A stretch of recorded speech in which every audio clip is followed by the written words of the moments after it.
वाहिगुरु। कहंत बेदा गुणंत गुनिया, सुनंत बाला बहुविध प्रकारा। दृढ़ंत सुविद्या हर हर कृपाला।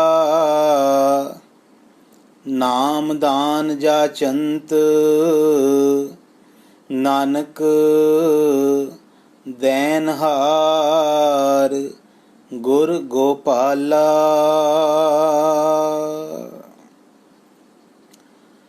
ਧਰਮ ਪੁਸਤਕਾਂ ਦਾ ਮਨੋਰਥ ਮਨੁੱਖ ਦੇ ਜੀਵਨ ਦੇ ਵਿੱਚ ਧਰਮ ਦੀ ਸਥਾਪਨਾ ਹੈ।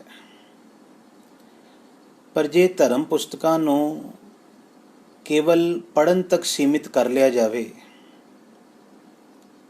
ਕੇਵਲ ਪੜ੍ਹ ਕੇ ਹੀ ਧਰਮ ਪੁਸਤਕਾਂ ਦੇ ਨਾਲ ਮਨੁੱਖ ਜੁੜਨ ਦਾ ਯਤਨ ਕਰੇ, ਤੇ ਇਸ ਅਭਿਆਸ ਦੇ ਨਾਲ, ਇਸ ਉਦਮ ਦੇ ਨਾਲ ਧਰਮ ਪੁਸਤਕਾਂ ਦਾ ਮਨੋਰਥ, ਉਹਨਾਂ ਦਾ ਉਦੇਸ਼ ਪੂਰਾ ਨਹੀਂ ਹੁੰਦਾ। ਕਿਉਂਕਿ ਧਰਮ ਪੁਸਤਕਾਂ ਦਾ ਉਪਦੇਸ਼ ਮਨੁੱਖ ਦੇ ਅੰਦਰ ਧਰਮ ਦੀ ਸਥਾਪਨਾ ਕਰਨਾ ਹੈ। ਇਸ ਕਰਕੇ ਸਤਿਗੁਰੂ ਜੀ ਬਚਨ ਕਰਦੇ ਹਨ ਕਿ ਮਨੁੱਖ ਜਿੱਥੇ ਧਰਮ ਪੁਸਤਕਾਂ ਨੂੰ ਪੜ੍ਹੇ, ਉਹਨਾਂ ਦਾ ਪਾਠ ਕਰੇ। ਇਸ ਪਾਠ ਦੇ ਨਾਲ ਬਹੁਤ ਜ਼ਰੂਰੀ ਹੈ ਉਹਦੀ ਵਿਚਾਰ ਕਰਨੀ, ਤੇ ਵਿਚਾਰ ਦੇ ਨਾਲ ਅਤਿਅੰਤ ਜ਼ਰੂਰੀ ਹੈ ਉਸ ਵਿਚਾਰ ਦਾ, ਉਸ ਉਪਦੇਸ਼ ਦਾ ਅਮਲ ਕਰਨਾ। ਤੋ ਅੱਜ ਦਾ ਪਹਿਲਾ ਸ਼ਲੋਕ, ਕਹੰਤ ਬੇਦਾ ਗੁਣੰਤ ਗੁਨੀਆਂ। ਕਹੰਤ ਬੇਦਾ ਭਾਵ ਜੋ ਕੁਝ ਵੇਦ ਕਹਿ ਰਹੇ ਹਨ, ਜੋ ਕੁਝ ਵੇਦ ਆਖਦੇ ਹਨ। ਗੁਣੰਤ ਗੁਨੀਆਂ, ਗੁਨੀਆਂ ਦਾ ਭਾਵ ਹੈ ਵਿਦਵਾਨ, ਵਿਚਾਰਵਾਨ। ਵਿਚਾਰਵਾਨ ਮਨੁੱਖ ਵੇਦਾਂ ਦੇ ਉਸ ਉਪਦੇਸ਼ ਨੂੰ ਕਈ ਤਰੀਕਿਆਂ ਦੇ ਨਾਲ ਆਪ ਵਿਚਾਰਦੇ ਵੀ ਹਨ, ਤੇ ਆਪਣੇ ਕੋਲ ਆਏ ਹੋਏ ਜਿਹੜੇ ਚਾਟੜੇ ਹਨ, ਵਿਦਿਆਰਥੀ ਹਨ, ਉਹਨਾਂ ਨੂੰ ਪੜ੍ਹਾਉਂਦੇ ਵੀ ਹਨ।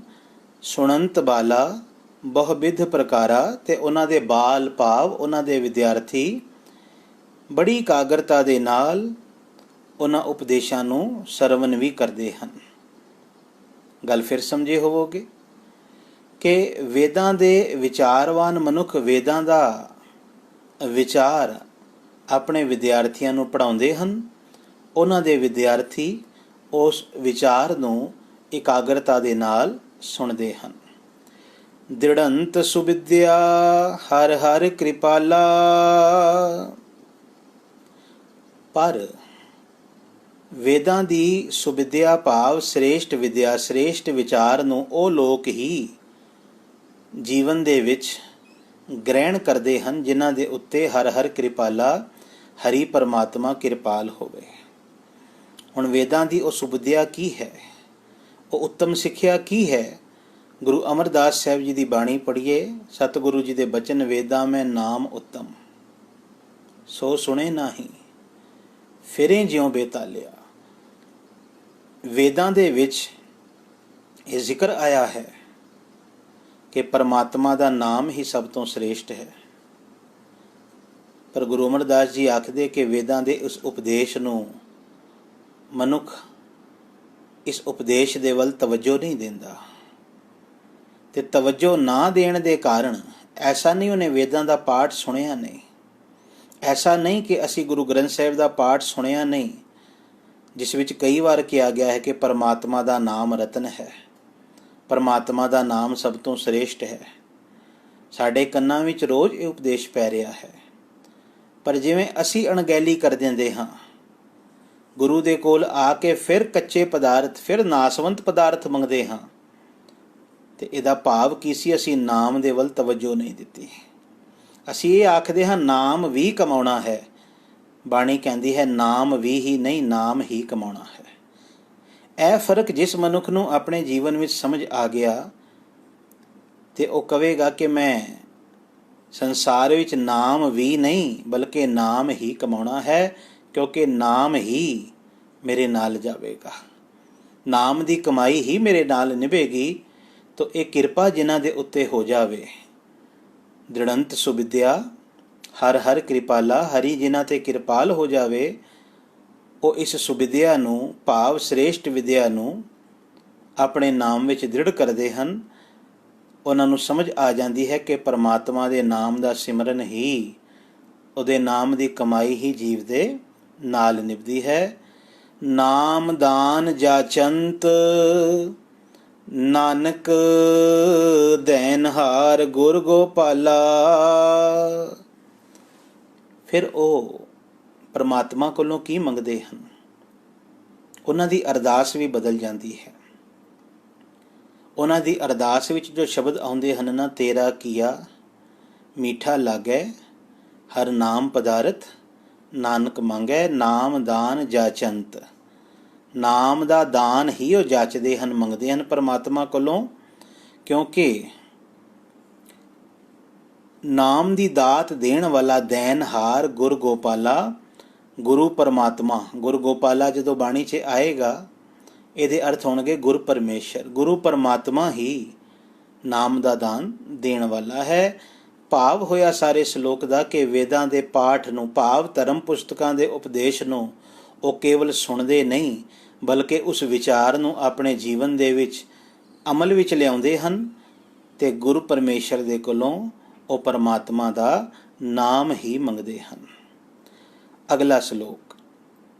ਨਹ ਚਿੰਤਾ ਮਾਤ ਪਿਤ ਭ੍ਰਾਤ ਹੈ, ਨਹ ਚਿੰਤਾ ਕਛ ਲੋਕ ਕਹੈ।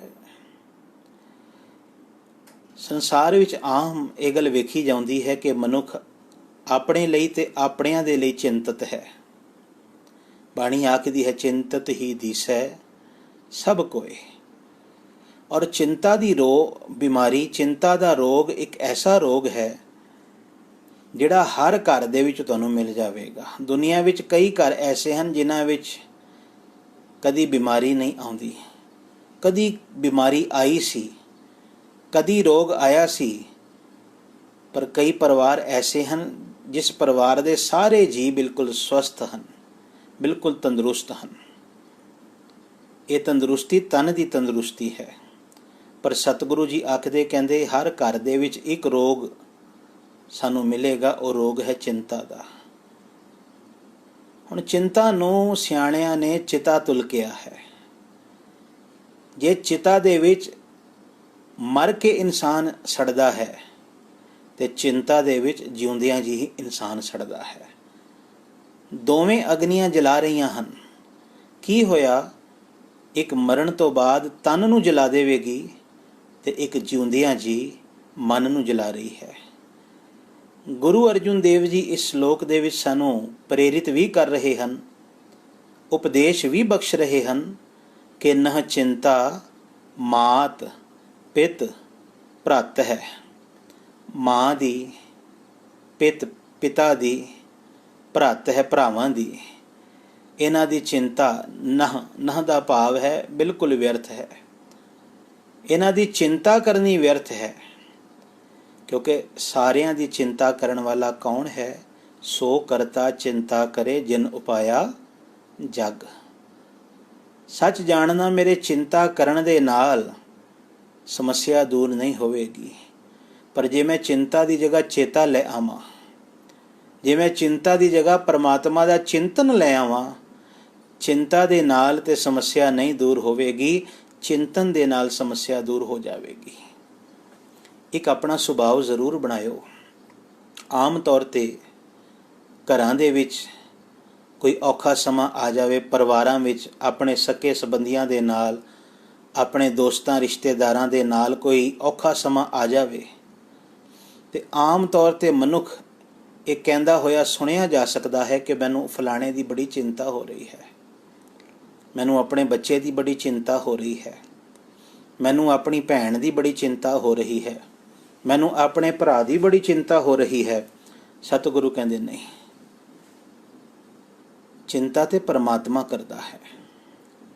ਜੇ ਤੂੰ ਸੱਚਮੁੱਚ ਕੁਝ ਕਰਨਾ ਹੈ ਤੇ ਤੂੰ ਚਿੰਤਾ ਨਹੀਂ, ਤੂੰ ਪਰਮਾਤਮਾ ਦਾ ਚੇਤਾ ਕਰ ਲੈ। ਆਪ ਵੇਖਣਾ, 10 ਦਿਨ ਤੁਸੀਂ ਚਿੰਤਾ ਕਰੀ ਜਾਵੋ ਕਿਸੇ ਗੱਲ ਦੀ, ਕਿਸੇ ਮੁਸੀਬਤ ਦੀ, ਕਿਸੇ ਔਖੇ ਸਮੇਂ ਦੀ, ਹੋ ਸਕਦਾ ਹੈ ਚਿੰਤਾ ਕਰਨ ਦੇ ਨਾਲ ਉਹ ਮੁਸੀਬਤ ਟਲੇ ਨਾ। ਤੁਸੀਂ 1-2 ਦਿਨ ਚੇਤਾ ਕਰਨਾ ਸ਼ੁਰੂ ਕਰ ਦਿਓ ਪਰਮਾਤਮਾ ਦਾ, ਵਾਹਿਗੁਰੂ ਜੀ ਕਿਰਪਾ ਕਰਨਗੇ, ਉਸ ਮੁਸੀਬਤ ਨੂੰ, ਉਸ ਔਖੇ ਸਮੇਂ ਨੂੰ ਆਪ ਹੀ ਤਬਦੀਲ ਕਰ ਦੇਣਗੇ। ਚੇਤੇ ਦੇ ਵਿੱਚ ਕਿਤਨੀ ਕੁ ਤਾਕਤ ਹੈ, ਇਹਦਾ ਇੱਕ ਉਦਾਹਰਣ ਬਾਣੀ ਨੇ ਸਾਡੇ ਸਨਮੁਖ ਰੱਖਿਆ। ਜਦੋਂ ਗੱਲ ਕੂੰਜਾਂ ਦੀ ਲਈ ਨਾ, ਕਿ ਕੂੰਜਾਂ ਆਂਡੇ ਦੇ ਕੇ ਤੇ ਬਹੁਤ ਦੂਰ ਚਲੀਆਂ ਜਾਂਦੀਆਂ ਹਨ। ਊਡੇ ਊਡ ਆਵੇ ਸਹਿ ਕੋਸਾ, ਤਿਸ ਪਾਛੈ ਬਚਰੇ ਛਰਿਆ, ਤਿਨ ਕਵਣ ਖਲਾਵੇ ਕਵਣ ਚੁਗਾਵੇ, ਮਨ ਮੈਂ ਸਿਮਰਨ ਕਰਿਆ। ਤੇ ਉਹਨਾਂ ਕੂੰਜਾਂ ਨੂੰ ਪਰਮਾਤਮਾ ਨੇ ਇੱਕ ਤਾਕਤ ਦਿੱਤੀ ਹੋਈ ਹੈ ਕਿ ਆਹਾਰ ਆਪ ਖਾਉਂਦੀਆਂ ਹਨ, ਪਰ ਆਪਣੀ ਚੇਤੇ ਦੀ ਸ਼ਕਤੀ ਨਾਲ, ਆਪਣੇ ਧਿਆਨ ਦੀ ਸ਼ਕਤੀ ਦੇ ਨਾਲ ਆਪਣੇ ਬੱਚਿਆਂ ਤੱਕ ਉਹ ਆਹਾਰ ਪਹੁੰਚਾ ਦਿੰਦੀਆਂ ਹਨ। ਯਕੀਨ ਜਾਣਨਾ, ਚੇਤੇ ਦੇ ਵਿੱਚ ਇਤਨੀ ਵੱਡੀ ਤਾਕਤ ਹੈ ਕਿ ਚੇਤਾ ਜੀਵਨ ਦੀ ਵੱਡੀ ਤੋਂ ਵੱਡੀ ਮੁਸੀਬਤ ਨੂੰ ਦੂਰ ਕਰ ਦੇਵੇਗਾ। ਗੁਰੂ ਅਰਜੁਨ ਦੇਵ ਜੀ ਤੇ ਕਹਿੰਦੇ ਹੀ ਹਨ, ਮੈਂ ਸਭ ਕੁਛ ਛੋੜ ਪ੍ਰਭ ਤੁਹੀਂ ਧਿਆਇਆ।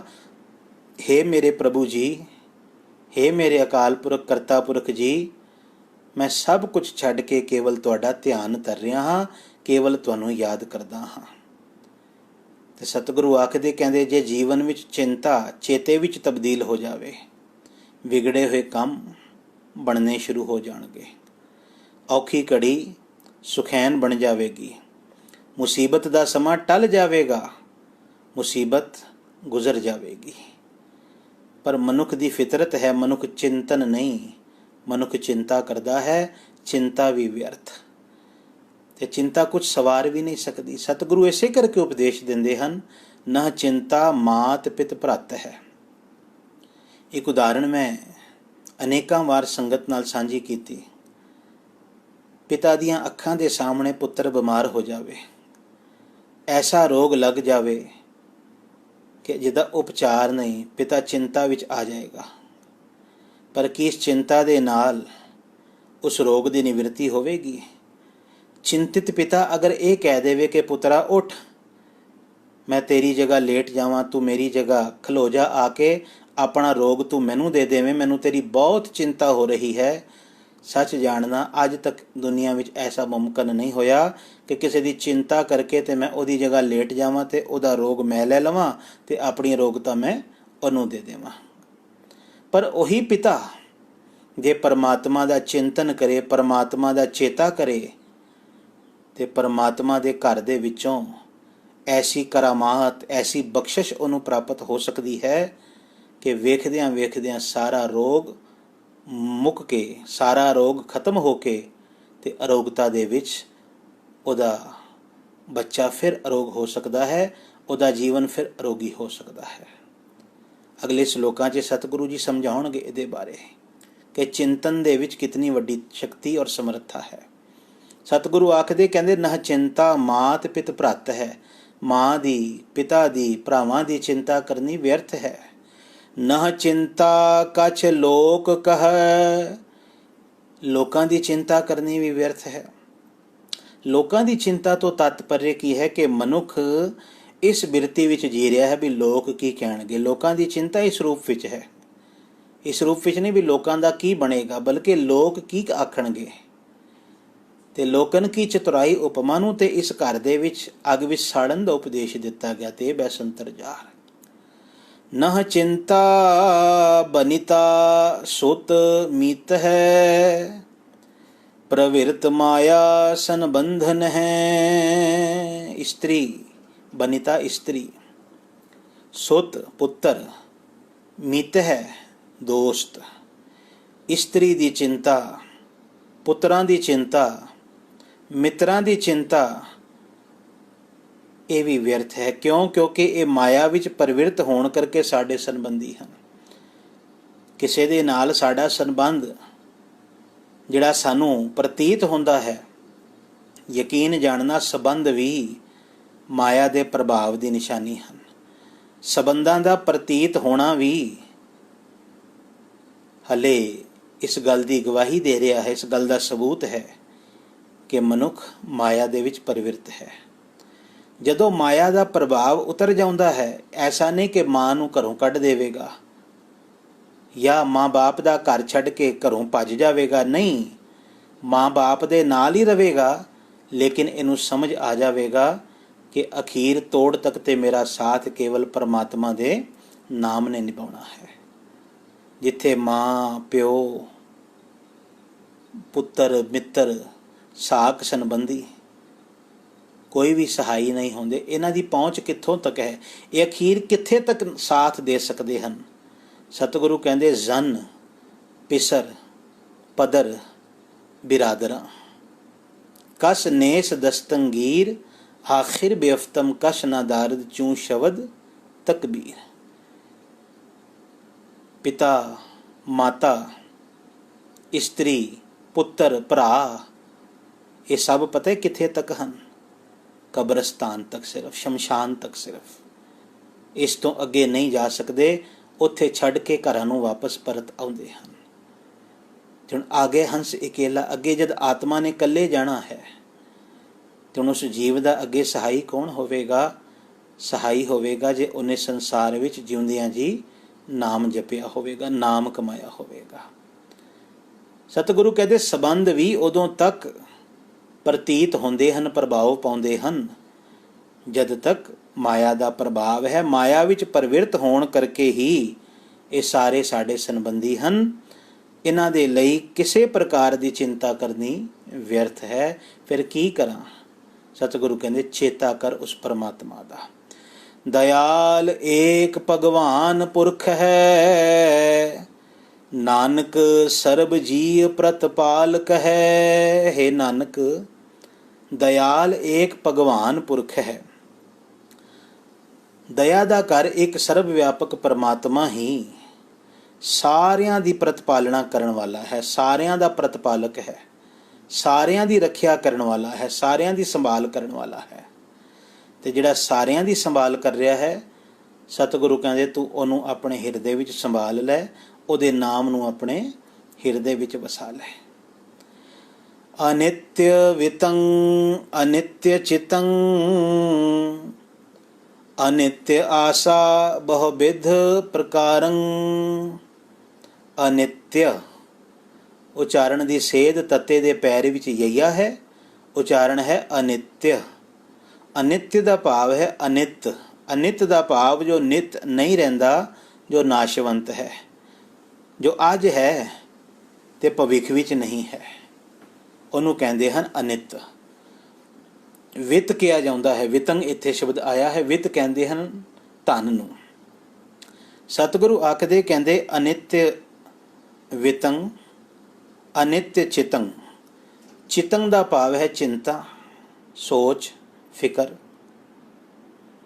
ਧਨ ਵੀ ਸਦਾ ਰਹਿਣ ਵਾਲਾ ਨਹੀਂ ਹੈ। ਇਸ ਕਰਕੇ ਸਤਿਗੁਰੂ ਕਹਿੰਦੇ ਉਸ ਧਨ ਦੀ ਚਿੰਤਾ ਕਰਨੀ ਵੀ ਵਿਅਰਥ ਹੈ। ਗੱਲ ਸਮਝਣਾ ਧਿਆਨ ਦੇ ਨਾਲ।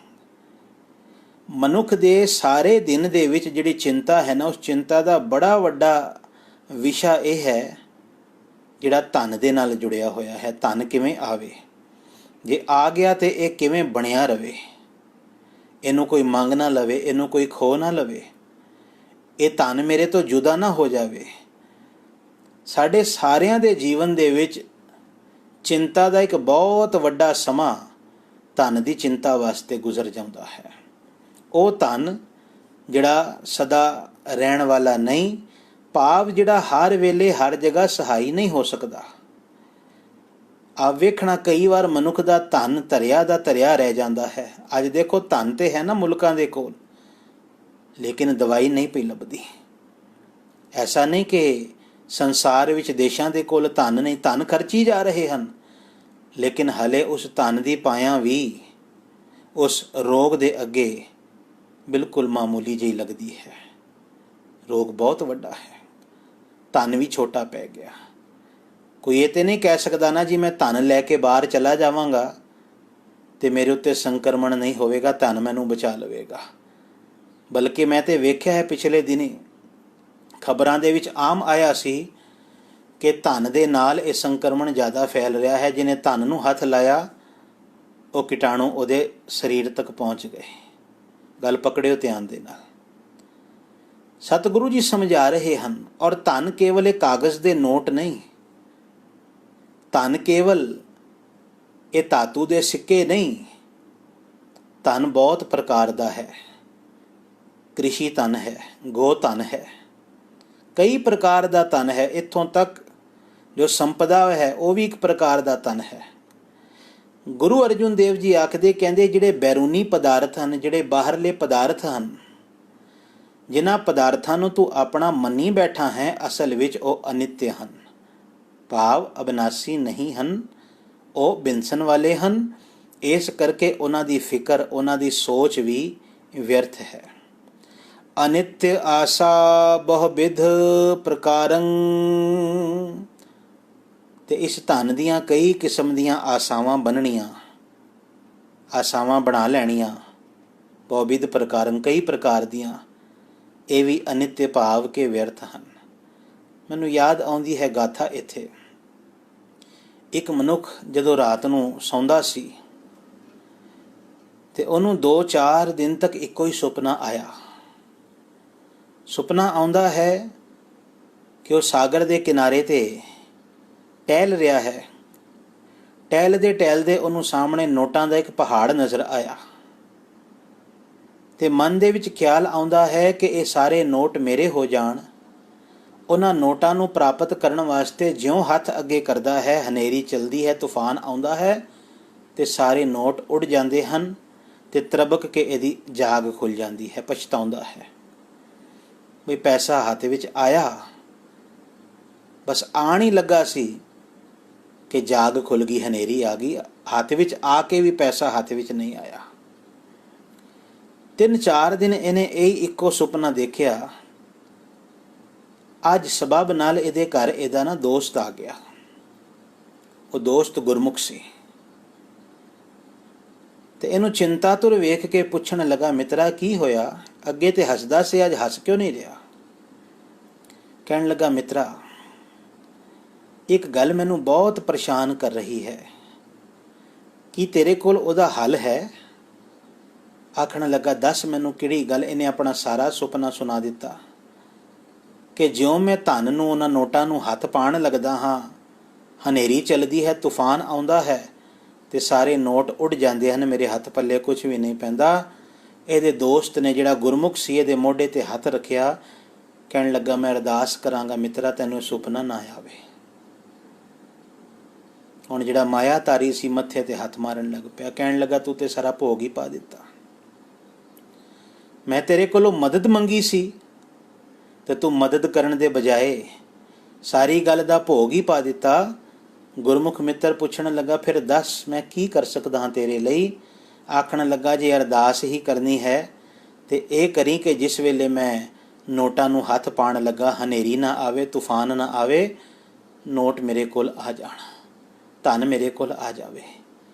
ਇਹ ਗੱਲ ਸੁਣ ਕੇ ਉਸ ਗੁਰਮੁਖ ਨੇ, ਉਸ ਬੰਦਗੀ ਕਰਨ ਵਾਲੇ ਨੇ ਆਪਣੇ ਮੱਥੇ ਤੇ ਹੱਥ ਮਾਰਿਆ। ਕਹਿਣ ਲੱਗਾ, ਮਿੱਤਰਾ ਜੇ ਧਨ ਤੇਰੇ ਕੋਲ ਆ ਵੀ ਗਿਆ ਤੇ ਕੀ ਜਦੋਂ ਤੂੰ ਜਾਗੇਂਗਾ ਉਸ ਧਨ ਦਾ ਸਵਾਮੀ ਤੂੰ ਹੋਵੇਂਗਾ? ਹੁਣ ਉਹ ਸੋਚੀ ਪੈ ਗਿਆ। ਸੱਚ ਜਾਣਨਾ ਸਤਸੰਗਿਓ, ਇਹ ਹਾਲਤ ਸਾਡੀ ਸਾਰਿਆਂ ਦੀ ਹੈ। ਅਸੀਂ ਸਾਰੇ ਹੀ ਸੁਪਨਾ ਦੇਖ ਰਹੇ ਹਾਂ। ਜੀਵਨ ਰੂਪੀ ਰਹਿਣ ਦੇ ਵਿੱਚ ਅਸੀਂ ਇਹ ਸੁਪਨਾ ਬਤੀਤ ਕਰ ਰਹੇ ਹਾਂ। ਇੱਕ ਦਿਨ ਜਦੋਂ ਜਮ ਨੇ ਆ ਕੇ ਸਾਨੂੰ ਡੰਡਾ ਮਾਰਨਾ ਹੈ, ਸਾਡੀ ਅੱਖ ਖੋਲਣੀ ਹੈ, ਕਹੋ ਕਬੀਰ ਤਬ ਹੀ ਨਰ ਜਾਗੈ, ਜਮ ਕਾ ਡੰਡ ਮੁੰਡ ਮੈਂ ਲਾਗੈ। ਜਦੋਂ ਜਮ ਨੇ ਡੰਡਾ ਮਾਰਨਾ ਹੈ ਤੇ ਸਾਰੇ ਧਨ ਪਦਾਰਥ ਦੇ ਨਾਲ ਜੋ ਅਨਿੱਤ ਹੈ ਸਾਡਾ ਸਰਬੰਧ ਟੁੱਟ ਜਾਵੇਗਾ। ਫਿਰ ਸਾਨੂੰ ਚੇਤਾ ਆਵੇਗਾ, ਉਹ ਜੋ ਮੈਂ ਕਮਾਉਣਾ ਸੀ, ਜੋ ਮੈਂ ਕਮਾਉਣ ਲਈ ਆਇਆ ਸੀ, ਉਹ ਤੇ ਮੇਰੇ ਕੋਲ ਹੈ ਹੀ ਕੋਈ ਨਹੀਂ। ਇਸ ਕਰਕੇ ਬਾਣੀ ਆਖਦੀ ਹੈ, ਕਹਿੰਦੇ ਜਮ ਦੇ ਡੰਡੇ ਤੋਂ ਪਹਿਲਾਂ ਜੇ ਤੂੰ ਜਾਗ ਜਾਵੇਂ ਨਾ ਗੁਰੂ ਦੇ ਸ਼ਬਦ ਦੀ ਚੋਟ ਦੇ ਨਾਲ ਤੇ ਤੇਰਾ ਭਲਾ ਹੋ ਸਕਦਾ ਹੈ। ਕਿਉਂਕਿ ਜਿਸ ਦਿਨ ਜਮ ਨੇ ਆ ਕੇ ਡੰਡਾ ਮਾਰਨਾ ਹੈ ਉਸ ਦਿਨ ਸਮਾਂ ਨਹੀਂ ਹੋਵੇਗਾ, ਜਮ ਆਇਆ ਹੀ ਨਾਲ ਲਿਜਾਣ ਵਾਸਤੇ ਹੈ। ਪਰ ਜੇ ਗੁਰੂ ਦੇ ਸ਼ਬਦ ਦੀ ਚੋਟ ਤੇਰੇ ਹਿਰਦੇ ਤੇ ਵੱਜ ਗਈ, ਤੇਰੇ ਦਿਲ ਤੇ ਵੱਜ ਗਈ, ਤੇਰੀ ਸੁਰਤ ਤੇ ਦੇ ਸ਼ਬਦ ਦੀ ਚੋਟ ਵੱਜ ਗਈ, ਤੇਰੀ ਸੁਰਤ, ਤੇਰਾ ਮਨ, ਤੇਰੀ ਚੇਤਨਤਾ ਜਾਗ ਜਾਵੇਗੀ ਤੇ ਇਸ ਜਾਗਣ ਤੋਂ ਬਾਅਦ ਅੱਗੇ ਜੀਵਨ ਤੈਨੂੰ ਮਿਲੇਗਾ, ਤੂੰ ਕੁਝ ਕਮਾ ਸਕੇਗਾ। सतगुरु कहते जाग और ये गल सोच। अनित्य हेतं अहं बंधं परम माया मलनं विकारं। अनित्य हेतं, हेतं दा अर्थ है मोह।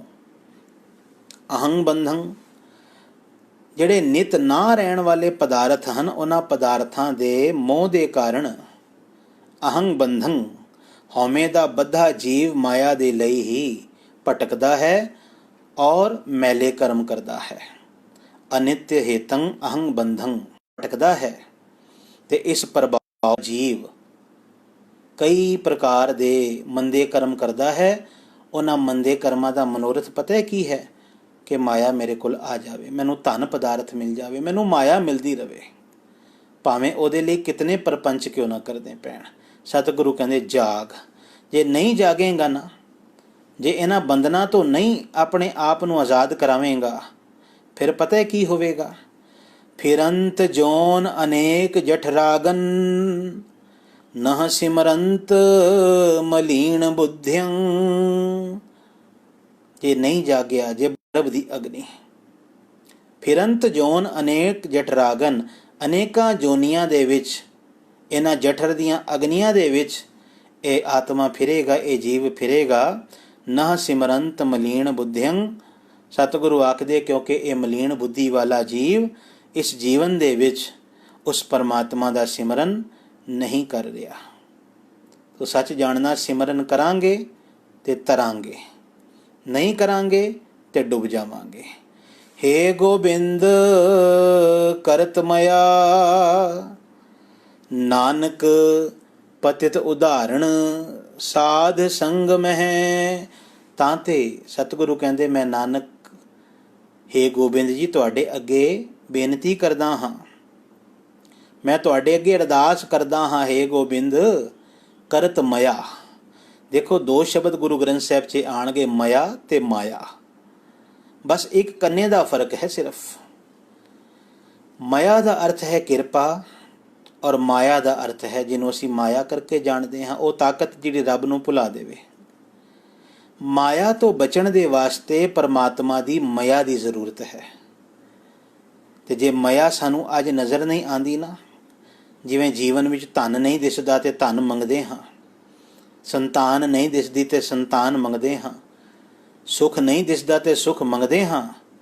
ਸੱਚ ਇਹ ਹੈ, ਜੇ ਮਾਇਆ ਨਹੀਂ ਦਿਸਦੀ ਤੇ ਮਾਇਆ ਮੰਗੀਏ, ਭਾਵ ਕਿਰਪਾ ਮੰਗੀਏ ਰੱਬ ਦੇ ਕੋਲੋਂ। ਹੇ ਵਾਹਿਗੁਰੂ ਜੀ, ਕਿਰਪਾ ਕਰੋ, ਇਸ ਮਾਇਆ ਦੇ ਪ੍ਰਭਾਵ ਤੋਂ ਮੈਨੂੰ ਆਪ ਛੁਟਕਾਰਾ ਦਿਵਾ ਦਿਓ। ਕਿਉਂਕਿ ਸਤਿਗੁਰੂ ਕਹਿੰਦੇ ਪਤਿਤ ਉਦਾਹਰਣ ਸਾਧ ਸੰਗਮ ਹੈ। ਜੋ ਜੀਵ ਸਾਧ ਸੰਗਤ ਦੇ ਵਿੱਚ ਜੁੜ ਜਾਂਦੇ ਹਨ, ਜਿਨ੍ਹਾਂ ਨੂੰ ਪਰਮਾਤਮਾ ਸਾਧ ਸੰਗਤ ਵਿੱਚ ਜੋੜ ਦਿੰਦਾ ਹੈ, ਸਾਧ ਸੰਗਤ ਦੇ ਵਿੱਚ ਉਹ ਜੀਵ ਪਤਿਤ ਉਦਾਹਰਣ, ਭਾਵ ਕਿ ਪਤਿਤ ਡਿੱਗੇ ਹੋਏ ਬਹੁਤ ਉੱਚੀ ਆਤਮਕ ਅਵਸਥਾ ਤੇ ਪਹੁੰਚ ਜਾਂਦੇ ਹਨ। ਇਸ ਵਿਕਾਰਾਂ ਦੀ ਦਲਦਲ ਦੇ ਵਿੱਚੋਂ ਬਚ ਨਿਕਲਦੇ ਹਨ। ਇਸ ਕਰਕੇ ਸਾਨੂੰ ਕਿਹਾ ਗਿਆ ਵੀ ਸਤ ਸੰਗਤ ਕਰੋ। ਹੁਣ ਸਤ ਸੰਗਤ ਦਾ ਤਰੀਕਾ ਕੀ ਹੈ? ਬਹੁਤ ਲੋਕ ਪ੍ਰਸ਼ਨ ਕਰਦੇ ਹਨ। ਮੈਂ ਇੱਕ ਵੀਡੀਓ ਵਿੱਚ ਇਹ ਬੇਨਤੀ ਕੀਤੀ ਸੀ ਕਿ ਲੋਕ ਕਹਿੰਦੇ ਹਨ ਅੱਜ ਕੱਲ੍ਹ ਅਸੀਂ ਸਤਸੰਗਤ ਨਹੀਂ ਕਰ ਪਾ ਰਹੇ। ਨਹੀਂ, ਸਤਸੰਗਤ ਕਰ ਸਕਦੇ ਹੋ। ਤੁਸੀਂ ਸੰਗਤ ਕਰਨੀ ਹੈ, ਸ਼ਬਦ ਦੀ ਸੰਗਤ ਕਰਨੀ ਹੈ, ਬਾਣੀ ਦੀ। ਆਪਣੇ ਪਰਿਵਾਰ ਦੇ ਮੈਂਬਰਾਂ ਦੇ ਨਾਲ ਬੈਠ ਕੇ ਜੇ ਤੁਸੀਂ ਅਕਾਲ ਪੁਰਖ ਦੀਆਂ ਵਿਚਾਰਾਂ, ਉਹਦੀਆਂ ਸਿਫਤ ਸਲਾਹ ਦੀਆਂ ਗੱਲਾਂ ਕਰਨੀਆਂ ਸ਼ੁਰੂ ਕਰ ਦਿਓ, ਉਹਦੇ ਨਾਮ ਦੀ ਗੱਲ ਕਰਨੀ ਸ਼ੁਰੂ ਕਰ ਦਿਓ, ਤੇ ਤੁਹਾਡੇ ਘਰ ਦੇ ਵਿੱਚ ਹੀ ਸਤਸੰਗਤ ਬਣ ਗਈ। ਸਤਸੰਗਤ ਕੀ ਹੈ? ਸਤ ਸੰਗਤ ਕੈਸੀ ਜਾਣੀ ਹੈ? ਜਿੱਥੇ ਇੱਕੋ ਨਾਮ ਵਖਾਣੀ ਹੈ, ਜਿੱਥੇ ਵੀ ਇੱਕ ਤੋਂ ਵਧੇਕ ਲੋਕ, ਇੱਕ ਤੋਂ ਦੋ, ਏਕ ਸਿੱਖ ਦੋਇ ਸਾਧ ਸੰਗ, ਪੰਜੀ ਪਰਮੇਸ਼ਰ। ਕੱਲਾ ਹੈ ਤੇ ਸਿੱਖ ਹੈ। ਜੇ ਦੂਸਰਾ ਨਾਲ ਜੁੜ ਗਿਆ ਔਰ ਨਾਮ ਦੀ ਗੱਲ ਸ਼ੁਰੂ ਹੋ ਗਈ, ਉੱਥੇ ਹੀ ਸੰਗਤ ਬਣ ਜਾਵੇਗੀ। ਸੰਗਤ ਵਾਸਤੇ ਕੋਈ ਬਹੁਤੀਆਂ ਭੀੜਾਂ ਦੀ ਲੋੜ ਨਹੀਂ, ਸੰਗਤ ਵਾਸਤੇ ਕੋਈ ਬਹੁਤ ਵੱਡੇ ਇਕੱਠ ਦੀ ਲੋੜ ਨਹੀਂ। ਦੋ ਸਿੱਖ ਆਪਸ ਵਿੱਚ ਮਿਲ ਕੇ ਜੇ ਰੱਬ ਦੀ ਸਿਫਤ ਸਲਾਹ ਕਰਨ, ਇੱਕੋ ਨਾਮ ਵਖਾਣੀ ਹੈ, ਉੱਥੇ ਹੀ ਸੰਗਤ ਬਣ ਜਾਵੇਗੀ। ਆਪਣੇ ਘਰ ਵਿੱਚ ਤੁਸੀਂ ਸੰਗਤ ਬਣਾ ਸਕਦੇ ਹੋ। ਪਤੀ ਤੇ ਪਤਨੀ ਆਪਸ ਵਿੱਚ ਰੱਬ ਦੀ ਸਿਫਤ ਸਲਾਹ ਦੀ ਗੱਲ ਕਰਨ। ਮੈਂ ਤੇ ਕਈ ਵਾਰ ਬੇਨਤੀ ਕਰਦਾ ਹਾਂ, ਪਤੀ ਪਤਨੀ ਹੋਣ, ਭੈਣਾਂ ਹੋਣ, ਨੂੰਹ ਸੱਸ ਹੋਵੇ, ਮਾਂ ਧੀ ਹੋਵੇ, ਭਰਾ ਭਰਾ ਹੋਣ, ਤੇ ਇੱਕ ਦੂਸਰੇ ਨਾਲ ਬੈਠਣ ਨਾ, ਦੋ ਦੋਸਤ ਹੋਣ, ਤੇ ਉਹ ਇਹ ਕਿਆ ਕਰਨ, ਅਸਾਂ ਨੇ ਉਸ ਦੀ ਗੱਲ ਨਹੀਂ, ਅਸਾਂ ਨੇ ਉਸ ਦੀ ਗੱਲ ਕਰਨੀ ਹੈ। ਗੱਲ ਪਕੜਿਓ ਧਿਆਨ ਦੇ ਨਾਲ। ਜਦੋਂ ਵੀ ਦੋ ਲੋਕ ਆਪਸ ਵਿੱਚ ਜੁੜਨ ਤੇ ਉਹਨਾਂ ਦੇ ਬੈਠਣ ਦਾ ਮਨੋਰਥ ਕੀ ਹੋਵੇ, ਅਸਾਂ ਨੇ ਉਸ ਦੀ ਗੱਲ ਨਹੀਂ, ਅਸਾਂ ਨੇ ਉਸ ਦੀ ਗੱਲ ਕਰਨੀ ਹੈ। ਜਿਸ ਦਿਨ ਤੁਹਾਡੇ ਜੀਵਨ ਵਿੱਚ ਇਹ ਬਿਰਤੀ ਆ ਗਈ ਕਿ ਦੋ ਲੋਕ ਮਿਲ ਕੇ ਉਸ ਦੀ ਗੱਲ ਕਰਨਗੇ, ਉਸ ਦੀ ਗੱਲ ਨਹੀਂ ਕਰਨਗੇ, ਭਾਵ ਕਿਸੇ ਥਰਡ ਪਰਸਨ ਦੀ ਗੱਲ ਨਹੀਂ ਕਰਨਗੇ, ਬਲਕਿ ਰੱਬ ਦੀ ਸਿਫਤ ਸਲਾਹ ਦੀ ਗੱਲ ਕਰਨਗੇ, ਸੱਚ ਜਾਣਨਾ ਉਸ ਦੀ ਗੱਲ ਕਰਦੇ ਕਰਦੇ ਉਸ ਤੱਕ ਪਹੁੰਚਿਆ ਜਾ ਸਕਦਾ ਹੈ। ਤੇ ਉਸ ਦੀ ਗੱਲ ਕਰਦੇ ਕਰਦੇ, ਭਾਵ ਕਿਸੇ ਦੀ ਨਿੰਦਿਆ ਕਰਦੇ ਕਰਦੇ, ਜਿਸ ਆਤਮਕ ਅਵਸਥਾ ਤੇ ਅੱਜ ਬੈਠੇ ਹਨ ਉਸ ਤੋਂ ਹੋਰ ਨੀਵੇਂ ਚਲੇ ਜਾਵਾਂਗੇ। ਇਸ ਕਰਕੇ ਇਹ ਦ੍ਰਿੜ ਨਿਸ਼ਚਾ ਕਰ ਲਵੋ, ਘਰ ਦੇ ਵਿੱਚ ਕੋਈ ਸਾਥੀ ਹੋਵੇ ਤੁਹਾਡਾ, ਭੈਣ ਹੋਵੇ, ਭਰਾ ਹੋਵੇ, ਪਤਨੀ ਹੋਵੇ, ਪੁੱਤਰ ਹੋਣ, ਇੱਥੋਂ ਤੱਕ ਪੋਤਰੇ ਪੋਤਰੀਆਂ ਹੋਣ, ਉਹਨਾਂ ਦੇ ਨਾਲ ਵੀ ਜਦੋਂ ਉਹਨਾਂ ਨੂੰ ਪੜ੍ਹਾਉਣ ਦੇ ਬਹਾਨੇ, ਜਦੋਂ ਤੁਸੀਂ ਉਹਨਾਂ ਨੂੰ ਇੱਕ ਓੰਕਾਰ ਸਤਨਾਮ ਕਰਤਾ ਪੁਰਖ ਨਿਰਭਉ ਨਿਰਵੈਰ ਅਕਾਲ ਮੂਰਤ ਅਜੂਨੀ ਸੈਭੰ ਗੁਰ ਪ੍ਰਸਾਦ ਪੜ੍ਹਾਓਗੇ, ਉਹਦੇ ਅਰਥ ਪੜ੍ਹਾਓਗੇ, ਤੁਸੀਂ ਵੇਖਣਾ ਉਹਨਾਂ ਨੂੰ ਪੜ੍ਹਾਉਂਦੇ ਪੜ੍ਹਾਉਂਦੇ ਉਹ ਸਮਾਂ ਵੀ ਸਤਸੰਗਤ ਵਿੱਚ ਆ ਜਾਵੇਗਾ। ਨਾਨਕ ਪਤਿਤ ਉਦਾਹਰਣ ਸਾਧ ਸੰਗਮ ਹੈ। ਸਿੱਖ ਤੇ ਕਿਸੇ ਵੇਲੇ ਵੀ ਸੰਗਤ ਕਰ ਸਕਦਾ ਹੈ, ਬਸ ਉਹਦੇ ਲਈ ਸ਼ਰਤ ਕੀ ਹੈ, ਜਿੱਥੇ ਏਕੋ ਨਾਮ ਵਖਾਣੀ ਹੈ। ਗਿਰੰਤ ਗਿਰ ਪਤਿਤ ਪਾਤਾਲੰ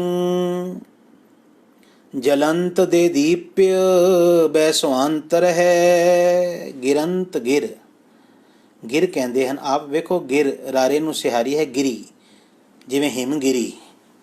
ਉਹ ਗਿਰੀ, ਉਹ ਪਹਾੜ ਜਿੱਥੇ ਹਿਮ ਹੋਵੇ, ਬਰਫ਼ ਹੋਵੇ, ਬਰਫੀਲੇ ਪਹਾੜ ਨੂੰ ਕਹਿੰਦੇ ਹਨ ਹਿਮਗਿਰੀ।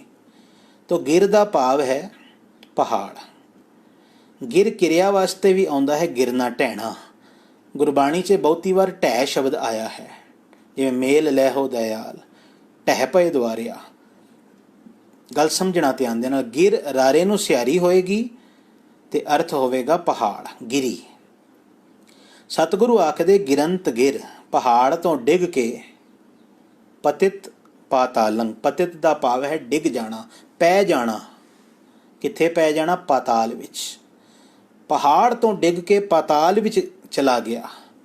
ਜਲੰਤ ਦੇ ਦੀਪਯ ਬੈ ਸੁਆਂਤਰ ਹੈ, ਤੇ ਭੜਕਦੀ ਅੱਗ ਦੇ ਵਿੱਚ ਸੜ ਜਾਣਾ। ਜਲੰਤ ਦੇ ਦੀਪਯ, ਦੇ ਦੀਪਯ ਕਹਿੰਦੇ ਹਨ ਭੜਕਦੀ ਹੋਈ। ਬੈਸਵਾਂਤਰ ਹੈ, ਬੈਸਵੰਤਰ ਕਹਿੰਦੇ ਹਨ ਅਗਨੀ ਨੂੰ। ਬਲਦੀ ਹੋਈ ਅਗਨੀ ਵਿੱਚ ਸੜ ਜਾਣਾ। ਪਹਾੜ ਤੋਂ ਡਿੱਗਣਾ ਤੇ ਬਲਦੀ ਹੋਈ ਅਗਨੀ ਵਿੱਚ ਸੜ ਜਾਣਾ। ਬਹੰਤ ਅਗਾਹ ਤੋਯੰ ਤਰੰਗੰ, ਗਹਿਰੇ ਪਾਣੀਆਂ ਦੀਆਂ ਲਹਿਰਾਂ ਵਿੱਚ ਰੁੜ ਜਾਣਾ। ਇਤਨਾ ਗਹਿਰਾ ਪਾਣੀ ਜਿਹਦੇ ਬਾਰੇ ਪਤਾ ਨਹੀਂ ਸੀ, ਉਸ ਪਾਣੀ ਦੀਆਂ ਲਹਿਰਾਂ ਦੇ ਵਿੱਚ ਰੁੜ ਜਾਣਾ, ਡੁੱਬ ਜਾਣਾ। ਦੁਖੰਤ ਗ੍ਰਹ ਚਿੰਤਾ ਜਨਮੰ ਤਾਂ ਮਰਨ, ਘਰ ਦੀ ਚਿੰਤਾ ਦੇ ਵਿੱਚ ਜਲੀ ਜਾਣਾ। ਅਤੇ ਸਤਿਗੁਰੂ ਆਖਦੇ ਮਾਇਆ ਦੇ ਮੋਹ ਅਤੇ ਜਨਮ ਮਰਨ ਦੇ ਦੁੱਖਾਂ ਵਿੱਚ ਸੜੀ ਜਾਣਾ। ਹੁਣ ਇਹਨਾਂ ਸਾਰੀਆਂ ਚਿੰਤਾਵਾਂ ਤੋਂ ਬਚਣ ਦੇ ਵਾਸਤੇ ਸਤਿਗੁਰੂ ਆਖਦੇ ਅਨੇਕ ਸਾਧਨੰ ਨਾ ਸਿੱਧਯਤੇ ਨਾਨਕ ਅਸਥੰਭੰ ਅਸਥੰਭੰ ਅਸਥੰਭੰ ਸ਼ਬਦ ਸਾਧ ਸਵਜਨ ਹੈ। ਅਜਿਹੇ ਅਨੇਕਾਂ ਸਾਧਨ ਕਦੀ ਵੀ ਸਫਲ ਨਹੀਂ ਹੁੰਦੇ। ਗੱਲ ਸਮਝਣਾ ਧਿਆਨ ਦੇ ਨਾਲ। ਸਤਿਗੁਰੂ ਆਖਦੇ ਸਦਾ ਲਈ ਪਰਮਾਤਮਾ ਦਾ ਸਹਾਰਾ ਹੀ ਜੀਵ ਨੂੰ ਟਿਕਾਵੇਗਾ। ਜਾਂ ਦੂਸਰੇ ਸ਼ਬਦਾਂ ਵਿੱਚ ਇੰਜ ਆਖ ਦਈਏ ਕਿ ਸਦਾ ਲਈ ਜੀਵ ਦਾ ਆਸਰਾ ਗੁਰੂ ਦਾ ਸ਼ਬਦ ਹੀ ਹੈ। ਅਸਥੰਭੰ ਦਾ ਭਾਵ ਜੇ ਸਹਾਰਾ। ਅਸਥੰਭ ਕਹਿੰਦੇ ਹਨ ਥੰਮ ਨੂੰ, ਪਿਲਰ ਨੂੰ। ਇੱਥੇ ਭਾਵਰਤ ਆਵੇਗਾ ਆਸਰਾ। ਸਤਿਗੁਰੂ ਆਖਦੇ ਕਹਿੰਦੇ ਸਦਾ ਦੇ ਲਈ 3 ਵਾਰ ਅਸਥੰਭੰ ਆਇਆ ਹੈ, ਪਾਸਟ, ਪ੍ਰੈਜ਼ੈਂਟ ਤੇ ਫਿਊਚਰ। ਹਰ ਕਾਲ ਵਿੱਚ, ਹਰ ਸਮੇਂ ਇਹ 3 ਵਾਰ ਆਇਆ ਹੈ ਦਾ ਕਾਰਨ ਜੇ। ਭਾਵ ਹਮੇਸ਼ਾ ਦੇ ਲਈ ਜੀਵ ਦਾ ਆਸਰਾ ਗੁਰੂ ਦਾ ਸ਼ਬਦ ਹੈ, ਪਰ ਇਹ ਮਿਲਦਾ ਕਿੱਥੇ ਹੈ? ਸਾਧ ਸਵਜਨ ਹੈ। ਸਵਜਨ ਕਹਿੰਦੇ ਹਨ ਭਲੇ ਲੋਕ, ਭਾਵ ਭਲੇ ਲੋਕਾਂ ਦੀ ਸੰਗਤ ਦੇ ਵਿੱਚ। ਸਤਿਗੁਰੂ ਜੀ ਅਗਲੇ ਸ਼ਲੋਕ ਦੇ ਵਿੱਚ ਜ਼ਿਕਰ ਕਰ ਰਹੇ ਹਨ ਕਿ ਭਿਆਨਕ ਦੁੱਖ ਕਲੇਸ਼ ਘੋਰ ਦੁਖਿਅੰ, ਬੜੇ ਘੋਰ ਦੁੱਖ, ਬੜੇ ਭਿਆਨਕ ਕਲਹ ਕਲੇਸ਼, ਅਨੇਕ ਹੱਤਿਅੰ, ਕੀਤੇ ਹੋਏ ਅਨੇਕ ਖੂਨ, ਮਨੁੱਖ ਦੇ ਕੋਲੋਂ ਕਈ ਪ੍ਰਕਾਰ ਦੀਆਂ ਜਿਵੇਂ ਹੱਤਿਆਵਾਂ ਹੋ ਜਾਣ, ਅਨੇਕਾਂ ਹੱਤਿਆਵਾਂ। ਜਨਮ ਦਾਰਿਦਰੰ ਮਹਾਭਿਖਿਆਦੰ, ਜਨਮਾਂ ਜਨਮਾਂਤਰਾਂ ਦੀ ਗਰੀਬੀ। ਦਾਰਿਦਰੰ ਦਾ ਭਾਵ ਹੈ ਦਰਿਦਰਤਾ, ਗਰੀਬੀ। ਤੇ ਮਹਾਭਿਖਿਆਦੰ, ਬੜੇ ਵੱਡੇ ਵੱਡੇ ਪੁਆੜੇ, ਬੜੇ ਵੱਡੇ ਵੱਡੇ ਝਗੜੇ, ਇਤਨੇ ਵੱਡੇ ਝਗੜੇ ਜਿਹੜੇ ਮਨੁੱਖ ਦੇ ਕੋਲੋਂ ਸੰਭਾਲੇ ਨਹੀਂ ਜਾ ਸਕਦੇ। ਮਿਟੰਤ ਸਗਲ ਸਿਮਰੰਤ ਹਰ ਨਾਮ, ਨਾਨਕ ਜੈਸੇ ਪਾਵਕ ਕਾਸ਼ਟ ਭਸਮੰ ਕਰੋਤ। ਸਤਿਗੁਰੂ ਕਹਿੰਦੇ ਭਿਆਨਕ ਦੁੱਖ, ਅਨੇਕਾਂ ਕੀਤੇ ਹੋਏ ਖੂਨ, ਜਨਮਾਂ ਜਨਮਾਂਤਰਾਂ ਦੀ ਗਰੀਬੀ ਅਤੇ ਵੱਡੇ ਵੱਡੇ ਝਗੜੇ। ਭਾਵ ਇੱਕ ਸੰਕੇਤ ਦਿੱਤਾ ਕਿ ਦੁਨੀਆ ਦੀਆਂ ਵੱਡੀਆਂ ਤੋਂ ਵੱਡੀਆਂ ਮੁਸੀਬਤਾਂ, ਵੱਡੇ ਤੋਂ ਵੱਡੇ ਝਗੜੇ, ਕਲਹ ਕਲੇਸ਼, ਵੱਡੇ ਤੋਂ ਵੱਡੇ ਰੋਗ, ਵੱਡੇ ਤੋਂ ਵੱਡੇ ਦੁੱਖ, ਇਹ ਸਭ ਕੁਝ ਮਿਟਾਏ ਜਾ ਸਕਦੇ ਹਨ। ਕਿਵੇਂ ਮਿਟਣਗੇ? ਮਿਟੰਤ ਸਗਲ ਸਿਮਰੰਤ ਹਰ ਨਾਮ, ਇਹ ਸਾਰੇ ਮਿਟ ਜਾਂਦੇ ਹਨ। ਕਦੋਂ? ਜਦੋਂ ਜੀਵ ਸਿਮਰਦਾ ਹੈ ਪਰਮਾਤਮਾ ਦਾ ਨਾਮ। ਇਹ ਸਾਰੇ ਮਿਟ ਜਾਂਦੇ ਹਨ ਪਰਮਾਤਮਾ ਦੇ ਨਾਮ ਨੂੰ ਸਿਮਰ ਕੇ। ਕਿਵੇਂ ਮਿਟਦੇ ਹਨ? ਨਾਨਕ ਜੈਸੇ ਪਾਵਕ ਕਾਸ਼ਟ ਭਸਮੰ ਕਰੋਤ, ਜਿਵੇਂ ਅੱਗ ਲੱਕੜਾਂ ਨੂੰ ਸੁਆਹ ਕਰ ਦਿੰਦੀ ਹੈ। ਮਣਾ ਮੂੰਹੀ ਲੱਕੜ ਹੋਵੇ, ਉਹਦੇ ਵਿੱਚ ਥੋੜੀ ਜਿਹੀ ਅੱਗ ਲਗਾ ਦਿੱਤੀ ਜਾਵੇ, ਵੇਖਦਿਆਂ ਹੀ ਵੇਖਦਿਆਂ ਕੁਝ ਦੇਰ ਦੇ ਵਿੱਚ ਉਹ ਲੱਕੜ ਸੜ ਕੇ ਸਵਾਹ ਹੋ ਜਾਂਦੀ ਹੈ। ਕਿਤਨੇ ਹੀ ਪਾਪ ਕਿਉਂ ਨਾ ਹੋਣ, ਕਿਤਨੇ ਹੀ ਦੁੱਖ ਕਿਉਂ ਨਾ ਹੋਣ, ਕਿਤਨੀਆਂ ਹੀ ਵਿਪਤਾਵਾਂ ਜੀਵਨ ਵਿੱਚ ਕਿਉਂ ਨਾ ਹੋਣ, ਸਤਿਗੁਰੂ ਆਖਦੇ, ਕਹਿੰਦੇ ਜੇ ਨਾਮ ਦੀ ਚਿਣਗ, ਨਾਮ ਦੀ ਚੰਗਿਆੜੀ ਇਹਨਾਂ ਸਾਰੇ ਕਰਮਾਂ ਨੂੰ ਲਾ ਦਿੱਤੀ ਜਾਵੇ, ਤੇ ਨਾਮ ਦੀ ਇੱਕ ਚਿਣਗ, ਨਾਮ ਦੀ ਇੱਕ ਚੰਗਿਆੜੀ ਇਹਨਾਂ ਸਾਰੇ ਪਾਪ ਕਰਮਾਂ ਨੂੰ, ਦੁੱਖਾਂ ਨੂੰ ਇੰਜ ਸਾੜ ਕੇ ਸੁਆਹ ਕਰ ਦੇਵੇਗੀ, ਜਿਸ ਤਰੀਕੇ ਦੇ ਨਾਲ ਥੋੜੀ ਜਿਹੀ ਅਗਨੀ ਦੇ ਨਾਲ ਮਣਾ ਮੋਹੀ ਲੱਕੜ ਨੂੰ ਸਾੜਿਆ ਜਾ ਸਕਦਾ ਹੈ। ਆਪ ਪੜ੍ਹਦੇ ਹੋ ਨਾ, ਜੈਤ ਸ੍ਰੀ ਕੀ ਵਾਰ 'ਚ ਈਂਧਨ ਕੀਤੋ ਮੂੰਹ ਕਣਾ, ਭੋਰੀ ਦਿੱਤੀ ਮਪਾਹ, ਮਨ ਵਸੰਦੜੋ ਸੱਚ ਸ਼ਹ ਨਾਨਕ, ਹੱਬੇ ਡੁਖੜੇ ਉਲਾਹ। ਸਾਰੇ ਦੁੱਖ ਦੂਰ ਹੋ ਜਾਂਦੇ ਹਨ ਜੇ ਥੋੜੀ ਜਿਹੀ ਅੱਗ ਬਹੁਤ ਸਾਰੇ ਈਂਧਨ ਨੂੰ ਲਾ ਦਿੱਤੀ ਜਾਵੇ। ਥੋੜੀ ਜਿਹੀ ਅੱਗ ਜੇ ਬਹੁਤ ਸਾਰੀਆਂ ਲੱਕੜਾਂ ਨੂੰ ਲਾ ਦਿੱਤੀ ਜਾਵੇ, ਸਤਿਗੁਰੂ ਆਖਦੇ, ਕਹਿੰਦੇ ਲੱਕੜਾਂ ਸੜ ਕੇ ਸੁਆਹ ਹੋ ਜਾਂਦੀਆਂ ਹਨ। ਇਸੇ ਤਰ੍ਹਾਂ ਥੋੜੇ ਜਿਹੇ ਨਾਮ ਜਪਣ ਦੇ ਨਾਲ ਜਨਮਾਂ ਜਨਮਾਂਤਰਾਂ ਦੇ ਪਾਪ, ਦੁੱਖ, ਰੋਗ, ਪੀੜਾਵਾਂ, ਇਹ ਸਭ ਨਾਸ ਹੋ ਸਕਦੇ ਹਨ। ਅੰਧਕਾਰ ਸਿਮਰਤ ਪ੍ਰਕਾਸ਼ੰ, ਗੁਣ ਰਮੰਤ ਅਗ ਖੰਡਨ ਹੈ। ਪਰਮਾਤਮਾ ਦਾ ਨਾਮ ਸਿਮਰਿਆ ਅੰਧਕਾਰ ਮਿਟ ਜਾਂਦਾ ਹੈ, ਭਾਵ ਅਗਿਆਨਤਾ ਦਾ ਹਨੇਰਾ, ਅਗਿਆਨਤਾ ਦਾ ਅੰਧਕਾਰ ਦੂਰ ਹੋ ਜਾਂਦਾ ਹੈ। ਅੰਧਕਾਰ ਸਿਮਰਤ ਪ੍ਰਕਾਸ਼ਨ, ਸਿਮਰਨ ਕਰਨ ਦੇ ਨਾਲ ਹੀ ਅਗਿਆਨਤਾ ਦਾ ਹਨੇਰਾ ਦੂਰ ਹੋ ਕੇ ਉੱਥੇ ਗਿਆਨ ਦਾ ਚਾਨਣ ਆ ਜਾਂਦਾ ਹੈ। ਗੁਣ ਰਮੰਤ ਅਘ ਖੰਡਨ ਹੈ, ਤੇ ਪਰਮਾਤਮਾ ਦਾ ਗੁਣ, ਉਹਦਾ ਨਾਮ ਸਿਮਰਦਿਆਂ ਹੀ ਅਘ ਖੰਡਨ ਹੈ, ਸਾਰੇ ਪਾਪ ਨਾਸ ਹੋ ਜਾਂਦੇ ਹਨ। ਸਾਰੇ ਪਾਪਾਂ ਦਾ ਨਾਸ ਹੋ ਜਾਂਦਾ। ਉਹਨੇ ਪਿਛਲੇ ਸ਼ਲੋਕ 'ਚ ਦੱਸਿਆ ਸੀ ਕਿ ਜਿਵੇਂ ਅਗਨੀ ਕਾਸ਼ਟ ਨੂੰ ਜਲਾ ਦਿੰਦੀ ਹੈ, ਲੱਕੜ ਨੂੰ ਸਾੜ ਦਿੰਦੀ ਹੈ, ਰੱਬ ਦੇ ਗਾਏ ਹੋਏ ਗੁਣ ਵੀ ਅਵਗੁਣਾਂ ਨੂੰ ਸਾੜ ਦਿੰਦੇ ਹਨ, ਪਾਪਾਂ ਨੂੰ ਦੂਰ ਕਰਦੇ ਹਨ। ਤੇ ਆਪ ਵੇਖਣਾ, ਜਿੱਥੇ ਲੱਕੜ ਸੜ ਰਹੀ ਹੋਵੇ ਨਾ, ਉੱਥੇ ਲੱਕੜ ਕੇਵਲ ਸੜਦੀ ਨਹੀਂ, ਉੱਥੇ ਪ੍ਰਕਾਸ਼ ਵੀ ਦਿੰਦੀ ਹੈ, ਉਹ ਅੱਗ ਚਾਨਣਾ ਵੀ ਤੇ ਦਿੰਦੀ ਹੈ ਨਾ। ਇਸੇ ਪ੍ਰਕਾਰ ਜਦੋਂ ਨਾਮ ਦੀ ਅਗਨੀ ਅੰਦਰ ਲੱਗਦੀ ਹੈ ਤੇ ਇੱਕ ਤੇ ਅੰਦਰ ਚਾਨਣਾ ਆ ਜਾਂਦਾ ਹੈ, ਤੇ ਦੂਜਾ ਅੰਦਰ ਦੇ ਸਾਰੇ ਪਾਪ ਨਾਸ ਹੋ ਜਾਂਦੇ ਹਨ। ਰਿਦ ਬਸੰਤ ਭੈ ਭੀਤ ਦੂਤ ਹੈ, ਕਰਮ ਕਰਤ ਮਹਾ ਨਿਰਮਲ ਹੈ। ਰਿਦ ਬਸੰਤ ਭੈ ਭੀਤ ਦੂਤੈ। ਪ੍ਰਭੂ ਦਾ ਨਾਮ ਹਿਰਦੇ ਵਿੱਚ ਜੇ ਵਸ ਜਾਵੇ, ਰਿਦ ਬਸੰਤ, ਬਸੰਤ ਬਾਅਦ ਰੁਕ ਜਾਵੋ। ਹਿਰਦੇ ਵਿੱਚ ਵਸਣ ਨਾਲ, ਹਿਰਦੇ ਵਿੱਚ ਵਸਣ ਕਰਕੇ, ਕੀ ਵਸਣ ਕਰਕੇ? ਪਰਮਾਤਮਾ ਦਾ ਨਾਮ। ਭੈ ਭੀਤ ਦੂਤ ਹੈ, ਜਮਦੂਤ ਵੀ ਭੈ ਭੀਤ ਹੋ ਜਾਂਦੇ ਹਨ। ਕੱਲ ਸਮਝਣਾ, ਵਿਸ਼ਰਾਮ ਦੇ ਕੇ ਬਾਣੀ ਪੜਾਂਗੇ, ਬਾਣੀ ਪੜਨ ਦਾ ਬਹੁਤ ਸਵਾਦ ਆਵੇਗਾ। ਸਾਡੀ ਬਹੁਤਿਆਂ ਦੀ ਸਮੱਸਿਆ ਇਹ ਹੈ ਕਿ ਅਸੀਂ ਬਾਣੀ ਕੇਵਲ ਫਾਰਮੈਲਿਟੀ ਵਾਸਤੇ ਪੜ੍ਹਦੇ ਹਾਂ, ਰਸਮ ਨਿਭਾਉਣ ਵਾਸਤੇ। ਕਿਮਾ ਕਰਨਾ, ਮੈਂ ਸ਼ਬਦ ਵਰਤ ਰਿਹਾ ਹਾਂ, ਲੇਕਿਨ ਸੱਚਾਈ ਇਹ ਹੈ, ਬਾਣੀ ਰਸਮ ਨਿਭਾਉਣ ਵਾਸਤੇ ਨਹੀਂ ਪੜ੍ਹਨੀ ਕਿ ਮੈਂ ਪੜ੍ਹਨੀ ਹੀ ਹੈ ਬਸ। ਬਾਣੀ ਪੜ੍ਹਨੀ ਹੈ ਰਸ ਲੈਣ ਵਾਸਤੇ, ਰਸਮ ਲਈ ਨਹੀਂ, ਰਸ ਵਾਸਤੇ। ਬਲਕਿ ਮੈਂ ਇੱਕ ਦਿਨ ਸੋਚ ਰਿਹਾ ਸੀ, ਆਪ ਇਹਨਾਂ ਦੋਨਾਂ ਸ਼ਬਦਾਂ ਨੂੰ ਕਾਗਜ਼ ਤੇ ਲਿਖੋ, ਰਸਮ ਤੇ ਰਸ। ਰਾਰਾ ਸੱਸਾ ਤੇ ਮੰਮਾ ਤੇ ਰਾਰਾ ਤੇ ਸੱਸਾ। ਹੁਣ ਦੋਨਾਂ ਦੇ ਵਿੱਚ ਰਸ ਤੇ ਕਾਮਨ ਹੈ, ਪਰ ਰਸਮ ਦੇ ਵਿੱਚ ਇੱਕ ਮੰਮਾ ਵਾਧੂ ਹੈ। ਉਹ ਮੰਮਾ ਕਿਸ ਚੀਜ਼ ਦਾ? ਮੇਰੀ ਮੈਂ ਦਾ ਮੰਮਾ ਹੈ। ਮੈਂ ਬਾਣੀ ਪੜ੍ਹ ਰਿਹਾ ਹਾਂ। ਔਰ ਰਸਮੀ ਬਾਣੀ ਪੜ੍ਹਨ ਵਾਲਾ ਮਨੁੱਖ ਲੋਕਾਂ ਨੂੰ ਵੀ ਦੱਸੇਗਾ ਵੀ ਮੈਂ ਬਾਣੀ ਪੜ੍ਹਦਾ ਹਾਂ ਜੀ, ਭਾਵੇਂ ਹੱਸ ਕੇ ਹੀ ਦੱਸੇ ਵੀ ਉਹ ਗੁਰੂ ਸਾਹਿਬ ਕਰਾ ਲੈਂਦੇ ਹਨ, ਇਤਨੇ ਪਾਠ ਕਰਾ ਲੈਂਦੇ ਹਨ ਰੋਜ਼ ਦੇ। ਪਰ ਸੱਚ ਇਹ ਜੇ ਰਸਮੀ ਬਾਣੀ ਪੜ੍ਹਨ ਵਾਲੇ ਦੇ ਜੀਵਨ 'ਚ ਨਾ ਰਸ ਨਹੀਂ ਹੋਵੇਗਾ। ਜਦ ਤੱਕ ਉਹ ਉਸ ਰਸਮ ਦੇ ਵਿੱਚੋਂ ਆਪਣੀ ਮੈਂ ਦਾ ਮੰਮਾ ਨਹੀਂ ਹਟਾਏਗਾ, ਉਹਨੂੰ ਰਸ ਨਹੀਂ ਆਏਗਾ। ਜਿਸ ਦਿਨ ਉਹਨੇ ਰਸਮ ਦੇ ਵਿੱਚੋਂ ਆਪਣੀ ਮੈਂ ਦਾ ਮੰਮਾ ਹਟਾ ਦਿੱਤਾ, ਮੈਂ ਹਟਦਿਆਂ ਹੀ ਪਿੱਛੇ ਕੀ ਬਚ ਜਾਵੇਗਾ ਜੀ? ਰਸ। ਆਪ ਲਿਖ ਕੇ ਵੇਖਣਾ, ਕਾਗਜ਼ ਤੇ ਰਸਮ ਲਿਖੋ। ਹੁਣ ਰਸਮ ਦੇ ਵਿੱਚੋਂ ਮੰਮਾ ਕੱਟ ਦਿਓ, ਪਿੱਛੇ ਕੀ ਬਚ ਗਿਆ? ਰਸ। ਅਸੀਂ ਰਸਮ ਦੇ ਲਈ ਬਾਣੀ ਨਹੀਂ ਪੜ੍ਹਨੀ, ਅਸੀਂ ਰਸ ਲੈਣ ਦੇ ਲਈ ਬਾਣੀ ਪੜ੍ਹਨੀ ਹੈ। ਸਿੱਖ ਰਸ ਲੈਂਦਾ ਹੈ, ਤੁਸੀਂ ਰਸ ਲੈਣਾ ਹੈ। ਸਤਿਗੁਰੂ ਕਹਿੰਦੇ ਜਦੋਂ ਰਸ ਜੀਵਨ ਵਿੱਚ ਆ ਗਿਆ, ਬਾਣੀ ਦਾ ਰਸ ਜੀਵਨ ਵਿੱਚ ਆ ਗਿਆ, ਬਾਣੀ ਹਿਰਦੇ ਵਿੱਚ ਵਸਣੀ ਸ਼ੁਰੂ ਹੋ ਗਈ। ਭੈ ਭੀਤ ਦੂਤ ਹੈ।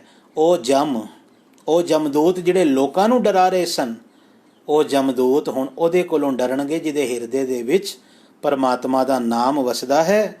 ਤੇ ਸਤਿਗੁਰੂ ਕਹਿੰਦੇ ਕਰਮ ਕਰਤ ਮਹਾ ਨਿਰਮਲ ਹੈ। ਉਹ ਮਨੁੱਖ ਬੜੇ ਪਵਿੱਤਰ ਕਰਮ ਕਰਨ ਵਾਲਾ ਬਣ ਜਾਂਦਾ ਹੈ।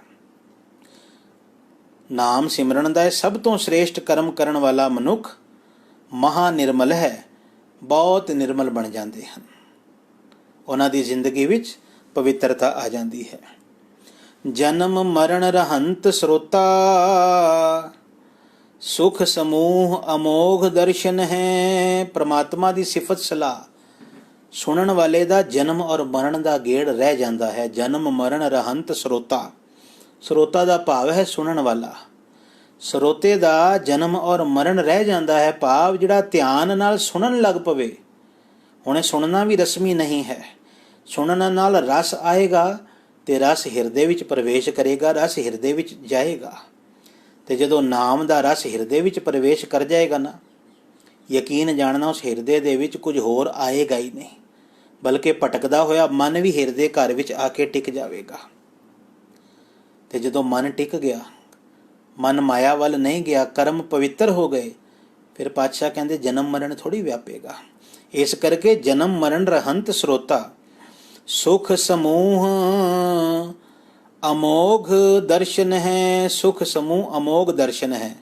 ਅਮੋਘ ਦੇ ਅਰਥ ਅਸੀਂ ਉਸ ਦਿਨ ਵੀ ਕੀਤੇ ਸਨ, ਸਫਲ, ਜੋ ਦੀਦਾਰ ਕਰਨ ਤੋਂ ਬਾਅਦ ਖਾਲੀ ਨਹੀਂ ਬਲਕਿ ਫਲ ਦਿੰਦੇ ਹਨ।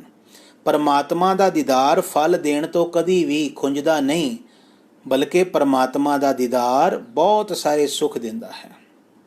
ਤਾਂ ਹੀ ਤੇ ਉਹਦੇ ਦਰਸ਼ਨਾਂ ਨੂੰ ਸਫਲ ਦਰਸ਼ਨ ਕਿਹਾ ਗਿਆ ਹੈ। ਸਰਣ ਜੋਗੰ ਸੰਤ ਪ੍ਰਿਯ ਨਾਨਕ, ਸੋ ਭਗਵਾਨ ਖੇਮੰ ਕਰੋਤ। ਸਰਣ ਜੋਗੰ ਸੰਤ ਪ੍ਰਿਯ ਨਾਨਕ, ਨਾਨਕ ਸੰਬੋਧਨ ਕਾਰਕ ਲੈਣਾ ਹੈ। ਨਾਨਕ ਉਹ ਪਰਮਾਤਮਾ, ਉਹ ਭਗਵਾਨ, ਕਿਉਂਕਿ ਸੋ ਭਗਵਾਨ ਸ਼ਬਦ ਆਇਆ ਹੈ, ਅਰਥ ਭਗਵਾਨ ਕੀਤੇ ਜਾਣਗੇ।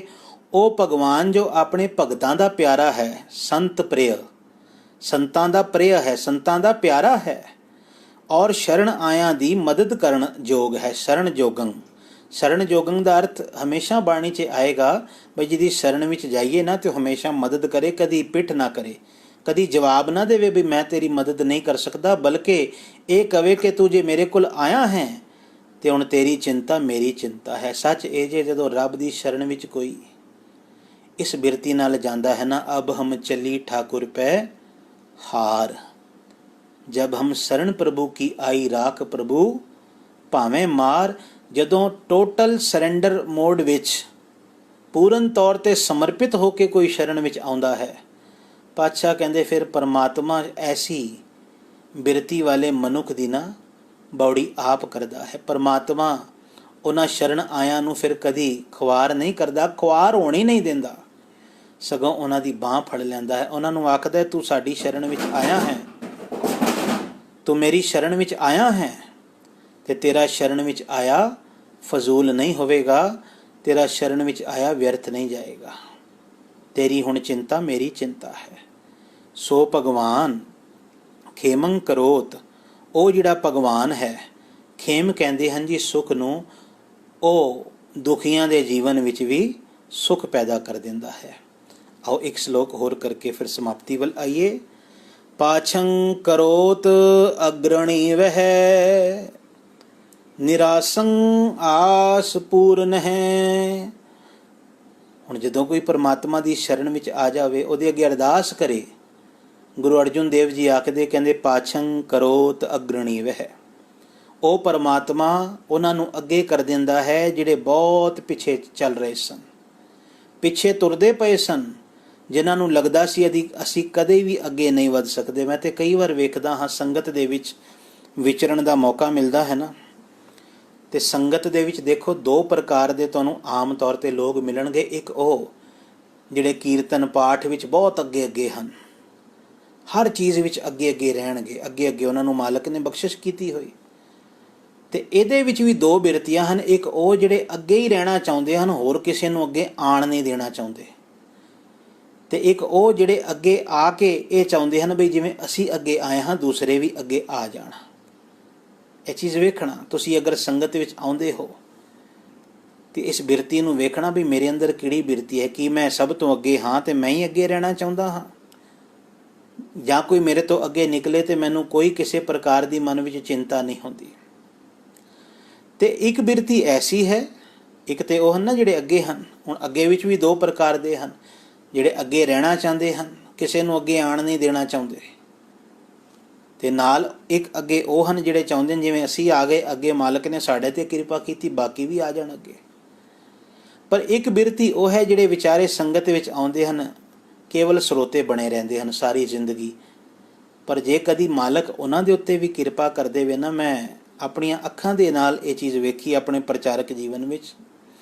ਕਈ ਸਾਲਾਂ ਤੋਂ ਸੰਗਤ ਵਿੱਚ ਆਉਣ ਵਾਲੇ ਜਿਨ੍ਹਾਂ ਨੂੰ ਕੁਝ ਵੀ ਨਹੀਂ ਸੀ ਪਤਾ, ਸ਼ਬਦ ਕੀਰਤਨ ਨਹੀਂ ਗਾ ਸਕਦੇ ਸਨ, ਪਾਠ ਨਹੀਂ ਕਰ ਸਕਦੇ ਸਨ, ਮਾਲਕ ਨੇ ਪਤਾ ਨਹੀਂ ਕੈਸੀ ਉਹਨਾਂ ਦੇ ਜੀਵਨ ਤੇ ਬਖਸ਼ਿਸ਼ ਕੀਤੀ ਕਿ ਅੱਜ ਉਹ ਵੀ ਸਭ ਤੋਂ ਅੱਗੇ ਹੋ ਗਏ। ਕੋਈ ਨਾ ਜਾਣੇ ਕੋਈ ਨਾ ਮਾਨੇ, ਤੇ ਪ੍ਰਗਟ ਹਰ ਦੁਆਰੇ, ਐਸੀ ਕਿਰਪਾ ਹੋ ਗਈ।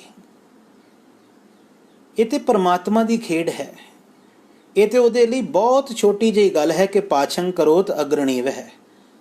ਤੇ ਦੂਸਰਾ ਪਾਛੰ ਦਾ ਅਰਥ ਇਹ ਲੈ ਲੈਣਾ ਵੀ ਸੰਸਾਰ ਵਿੱਚ ਜਿਹੜੇ ਪਿੱਛੇ ਰਹਿ ਜਾਂਦੇ ਹਨ।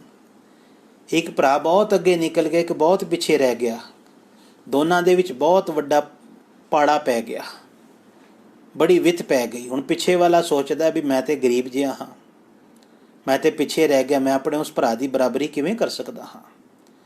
ਸਤਿਗੁਰੂ ਕਹਿੰਦੇ ਨਿਰਾਸ਼ ਹੋਣ ਦੀ ਲੋੜ ਨਹੀਂ। ਰੱਬ ਚਾਹਵੇ ਨਾ ਤੇ ਜਿਹੜਾ ਪਿੱਛੇ ਰਹਿ ਗਿਆ ਸੀ, ਜਿਹਨੂੰ ਉਮੀਦ ਹੀ ਨਹੀਂ ਸੀ ਅੱਗੇ ਵਧਣ ਦੀ, ਰੱਬ ਉਹਨੂੰ ਉਹਦੇ ਨਾਲੋਂ ਵੀ ਅੱਗੇ ਕਰ ਸਕਦਾ ਹੈ ਜਿਹੜਾ ਉਹਦੇ ਨਾਲੋਂ ਬਹੁਤ ਅੱਗੇ ਨਿਕਲ ਗਿਆ ਸੀ। ਪਾਛੰ ਕਰੋਤ ਅਗਰਣੀ ਵਹਿ। ਔਰ ਸਤਸੰਗੀਓ, ਮੈਂ ਬੇਨਤੀ ਕਰਾਂ, ਜਦ ਮੈਂ ਆਪਣੇ ਜੀਵਨ ਵਿੱਚ ਪੜ੍ਹਾਈ ਸ਼ੁਰੂ ਕੀਤੀ ਨਾ, ਇਹ ਮੈਂ ਇੱਕ ਨੁਕਤਾ ਤੁਹਾਡੇ ਨਾਲ ਸਾਂਝਾ ਕਰ ਰਿਹਾ ਹਾਂ। ਮੈਂ ਆਪਣੀ ਹਰ ਕਾਪੀ ਦੇ ਉੱਤੇ ਸ਼ਲੋਕ ਲਿਖਦਾ ਸਾਂ, ਪਹਿਲੇ ਪੰਨੇ ਦੇ ਉੱਤੇ,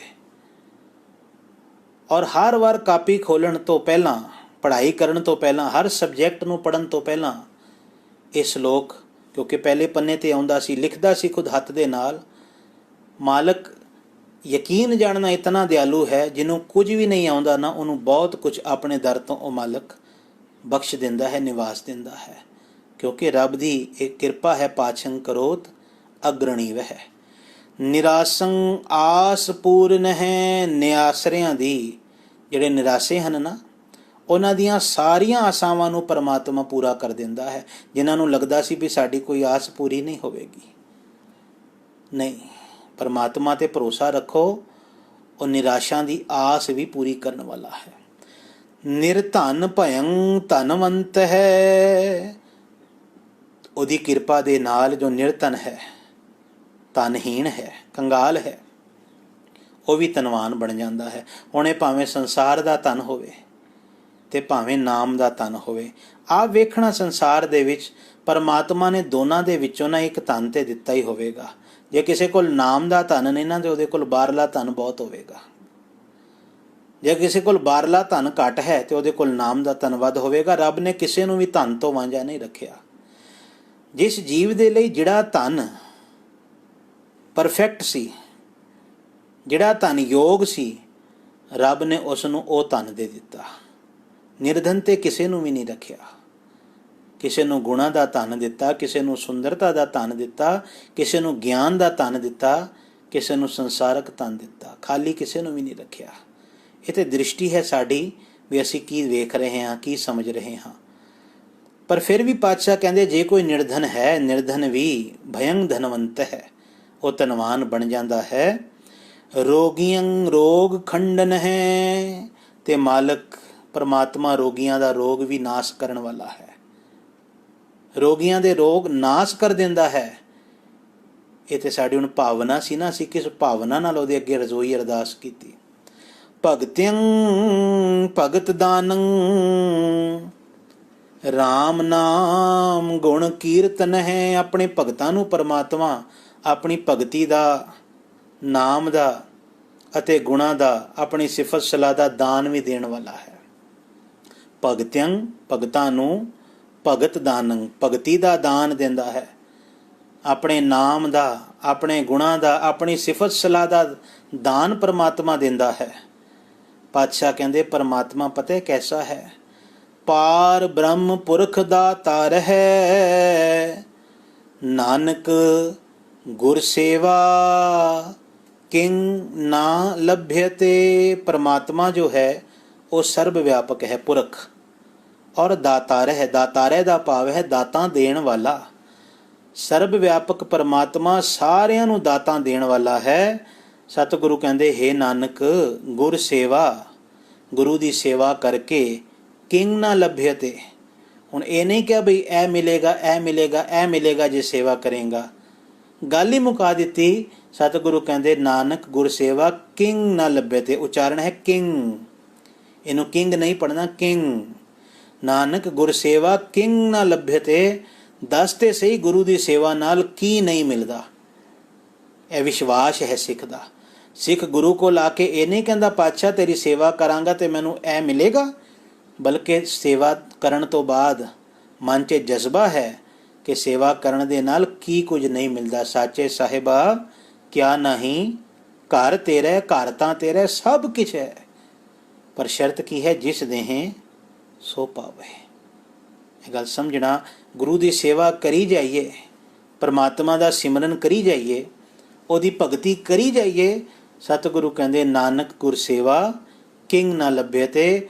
ਕੀ ਕੁਝ ਨਹੀਂ ਮਿਲਦਾ ਗੁਰੂ ਦੀ ਸੇਵਾ ਕਰਕੇ, ਗੁਰੂ ਦੀ ਸੇਵਾ ਰਾਹੀਂ। ਭਾਵ ਸਭ ਕੁਝ ਗੁਰੂ ਦੀ ਸੇਵਾ ਚੋਂ ਮਿਲਦਾ ਹੈ। ਬਾਬੇ ਲੈਣੇ ਨੂੰ ਸਭ ਕੁਝ ਮਿਲਿਆ ਗੁਰੂ ਦੀ ਸੇਵਾ ਚੋਂ।